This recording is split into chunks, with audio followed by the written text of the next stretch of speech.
नमस्ते। आज सुनते हैं प्रभु श्री राम के जन्म की पौराणिक कथा। रामायण और रामचरितमानस हमारे पवित्र ग्रंथ हैं। तुलसीदास जी ने श्री राम को ईश्वर मानकर रामचरितमानस की रचना की थी, किंतु आदि कवि वाल्मीकि ने अपने रामायण में श्री राम को मनुष्य ही माना है। तुलसीदास जी ने रामचरितमानस को राम के राज्य अभिषेक के बाद समाप्त कर दिया था। वही आदिकवि श्री वाल्मीकि जी ने अपने रामायण में कथा को आगे श्री राम के महाप्रयाण तक वर्णित किया है। महाराज दशरथ ने पुत्र प्राप्ति हेतु यज्ञ आरंभ करने की ठानी।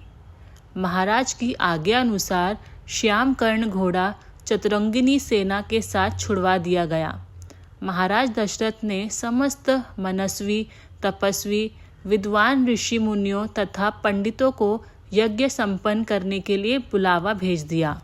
निश्चित समय आने पर समस्त परिवार के साथ महाराज दशरथ अपने गुरु वशिष्ठ जी तथा अपने परम मित्र को लेकर यज्ञ मंडप में पधारे। इस प्रकार महान यज्ञ का विधिवत शुभारंभ किया गया।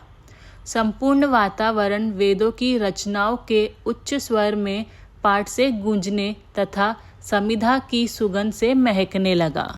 समस्त पंडितों, ब्राह्मण, ऋषियों आदि को यथोचित धन्य धान्य, गौ आदि भेंट करके सादर विदा करने के साथ यज्ञ की समाप्ति हुई।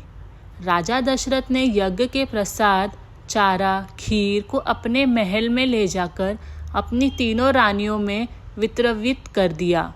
प्रसाद ग्रहण करने के परिणाम स्वरूप तीनों रानियों ने गर्भ धारण किया। जब चैत्र मास के शुक्ल पक्ष की नवमी तिथि को पुनर्वसु नक्षत्र में सूर्य, मंगल, शनि, बृहस्पति तथा शुक्र अपने अपने उच्च स्थानों में विराजमान थे, कर्क लगन का उदय होते ही महाराज दशरथ की बड़ी रानी कौशल्या के गर्भ से एक शिशु का जन्म हुआ, जो कि नीलवर्ण चुंबकीय आकर्षण वाले, अत्यंत तेजोमय, परम कांतिवान तथा अत्यंत सुंदर था। उस शिशु को देखने वाले देखते रह जाते थे। इसके पश्चात शुभ नक्षत्रों और शुभ घड़ी में महारानी कैकेयी को एक तथा तीसरी रानी सुमित्रा के 2 तेजस्वी पुत्रों का जन्म हुआ। संपूर्ण राज्य में आनंद मनाया जाने लगा। महाराज के चारों पुत्रों के जन्म के उल्लास में गंधर्व गान करने लगे और अप्सराएं नृत्य करने लगी। देवता अपने विमानों में बैठकर पुष्प वर्षा करने लगे। महाराज ने हस्त के राजधरों पर आए भाट, चरण तथा आशीर्वाद देने वाले ब्राह्मणों और याचकों को दान दक्षिणा दी। पुरस्कार में प्रजाजनों को धन्य धान्य तथा दरबारियों को रत्न आभूषणों प्रदान किया गया।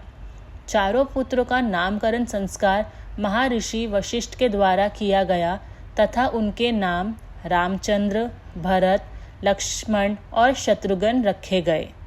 आयु बढ़ने के साथ ही साथ रामचंद्र गुणों में भी अपने भाइयों से आगे बढ़ने तथा प्रजा में अत्यंत लोकप्रिय होने लगे। उनमें अत्यंत विलक्षण प्रतिभा थी, जिसके परिणाम स्वरूप अल्पकाल में ही वे समस्त विषयों में पारंगत हो गए। उन्हें सभी प्रकार के अस्त्र शस्त्र को चलाने तथा हाथी, घोड़े एवं सभी प्रकार के वाहनों की सवारी में उन्हें असाधारण निपुणता प्राप्त हो गई। वे निरंतर माता पिता और गुरुजनों की सेवा में लगे रहते थे। उनका अनुसरण शेष 3 भाइयों भी करते थे। गुरुजनों के प्रति जितनी श्रद्धा भक्ति इन चारों भाइयों में थी, उतना ही उनमें परस्पर प्रेम और धैर्य भी था। महाराज दशरथ का हृदय अपने चारों पुत्रों को देखकर गर्व और आनंद से भर उठता था। तो ऐसे हुई थी राम जी